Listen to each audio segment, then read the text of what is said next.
We continue to syndicate via NDN. That's proven a pretty decent business model.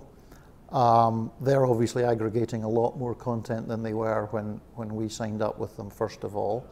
And actually one of the next pieces that's on the agenda is really to figure out, what the 2.0 version of that needs to be.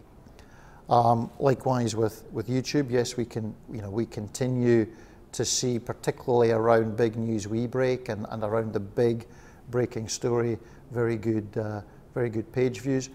But again, I think we're all at the stage, and the AP is no different from any other publisher in this regard, that we're all sort of slightly pressing the reset button, I think, on the economy around YouTube.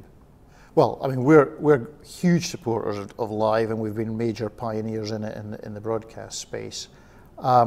I think it's taken longer to monetize than any of us realized that it would. And I think where the marketplace appears to be at is that it is now mature enough to deal with what you might call event-based live. So, pre-planned royal wedding or, an election campaign. But it still struggles to monetize around breaking live news. I don't think that's a forever situation, and I think that a combination of people's content management systems, people's own, if you like, ecosystem around, ad-supported, and just the fact that more people are turning to digital publishers quite quickly in the kind of news experience will mean that live will absolutely be the coming thing. I mean, for us, live translates as being first. It translates as speed of delivery, if you like, of getting the breaking news to the marketplace. So our mantra is very much, be first, but be right. So around live, where we control the situation and we're shooting it, then, we are going to be right, we're shooting it. But the second piece of live is UGC.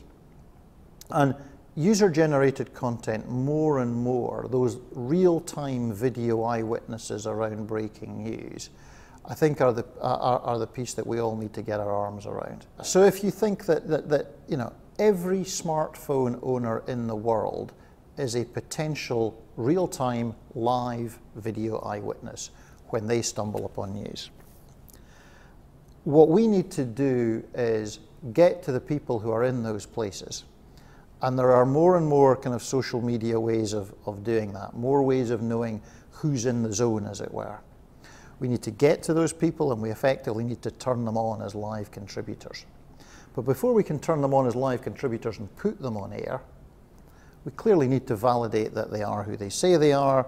We need to authenticate the content that they've got. We need to acquire rights to the content that they've got. And the technology absolutely exists to do that.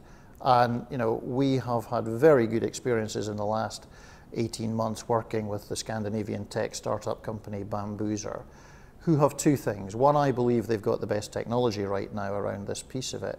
But two, they've got community. They've already got a lot of people. And in Syria, for example? In Syria, they've been the leader of the pack. There's no two doubts about it. Now, what we've had to be very clear about in Syria is where a member of their community goes from being an individual contributor to an activist. And many of their contributors are activists. That's not a problem for us. That's okay. But it's only part of the story. And we need to be transparent that they're activists. And we need to say that this is the source of this live video.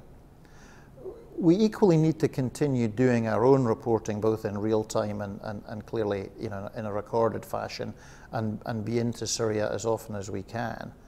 And we would clearly want, more cooperation from the Syrian government to have more AP people more of the time on the government side of this situation as well. So UGC, live, all part of it. But it's only part of a wider ecosystem of getting to the truth in Syria.